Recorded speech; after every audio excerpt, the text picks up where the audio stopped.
ભાવનગરના પાલીતાણામાં મારામારી થઈ। હાથિયાધાર વિસ્તારમાં મારામારીનો બનાવ બન્યો, જ્યાં 8 થી વધારે લોકો ઘાયલ થયા છે। રૂપિયાની લેતી દેતીનો આ મામલો હતો, જે મામલે જ બબાલ થઈ અને પછી મારામારીમાં આખો મામલો પરિણમ્યો। ઈજાગ્રસ્ત તમામ લોકોને પ્રથમ પાલીતાણાની સરકારી હોસ્પિટલ ખસેડાયા। મારામારીમાં ઈજા પામનાર 5 લોકોને વધુ સારવાર માટે ભાવનગરની સરટી હોસ્પિટલમાં ખસેડવામાં આવ્યા। પાલીતાણા ટાઉન પોલીસે બંને પક્ષે ગુનો નોંધી વધુ તપાસ હાથ ધરી છે। વધુ માહિતી મેળવીએ સંવાદદાતા નીતિન ગોહિલ જોડાયા છે। નીતિન, પાલીતાણામાં જે મારામારી થઈ હતી, આખો આ મામલો શું હતો અને પોલીસે શું કાર્યવાહી કરી? જે ચોક્કસ પંકજ વાત કરીએ તો જે ઘટના છે તે ગત મોડી રાત્રિના સમયમાં પાલીતાણામાં જે મારામારીની ઘટના છે તે સામે આવી છે અને આ લોહીયા ઘટનામાં 8 વ્યક્તિઓ છે તેમને નાની મોટી ઈજાઓ થઈ છે, ત્યારે 5 વ્યક્તિઓ છે તેમને વધુ ગંભીર ઈજા થતા સારવાર છે ભાવનગરમાં ખસેડવામાં છે।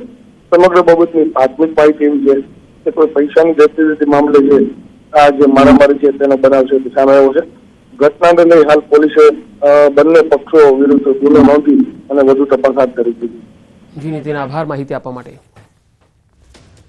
સુરતમાં હત્યાની ઘટના બાદ પોલીસ હવે સતર્ક થઈ છે। અસામાજિક તત્વો પર લગામ લગાવવા કોમ્બિંગ હાથ ધરાયું। પોલીસે કેટલાક વિસ્તારોમાં કોમ્બિંગ કર્યું। કાપોદ્રા પોલીસ સ્ટેશન હદ વિસ્તારમાં દીનદયાલ નગર નજીક હત્યાની ઘટના બાદ પોલીસે કોમ્બિંગ કર્યું હતું। કૃષ્ણનગર વસાહત, દીનદયાલ નગર વસાહત અને રામનગર વસાહતમાં કોમ્બિંગ હાથ ધરાયું। અસામાજિક તત્વોને પોલીસ દ્વારા કડક સૂચનાઓ આપવામાં આવી। તો 2 અલગ અલગ ઘટનાઓ જે બની હતી ત્યારબાદ પોલીસે કોમ્બિંગ હાથ ધર્યું હતું। 2 અલગ અલગ ઘટનાઓ જે બની હતી એ પણ અમે આપને બતાવી રહ્યા છીએ 3 અલગ અલગ તસવીરોમાં। પહેલી તસવીરમાં સગીરે હત્યા કરી હતી એ બનાવ હતો અને છેલ્લી તસવીર રૂપિયા માટે હત્યા થઈ હતી। આ બંને બનાવ બન્યા પછી અસામાજિક તત્વો સામે લગામ કસવા માટે કોમ્બિંગ હાથ ધરાયું। વડોદરામાં પાણી મામલે થયેલા ઘર્ષણનો મુદ્દો અને આ મામલે હવે તપાસના આદેશ આપવામાં આવ્યા છે। સ્થાનિકો સાથે પોલીસનું ઘર્ષણ થયું હતું। જોઈન્ટ પોલીસ કમિશનર ડોક્ટર લીના પાટીલનું નિવેદન, જે ઘટના બની એ ખૂબ જ ગંભીર છે, તપાસ અર્થે વિડીયો મંગાવ્યા છે। સમગ્ર મામલે તપાસના આદેશ પણ અપાયા છે। સિનિયર અધિકારી સમગ્ર મામલાની તપાસ કરશે।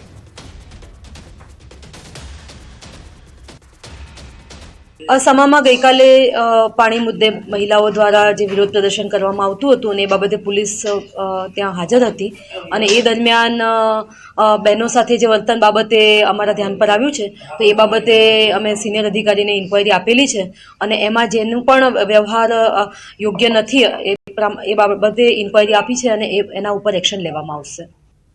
વધુ સમાચારો પર નજર કરીશું। હાલ રોકાઈશું એક વિરામ માટે।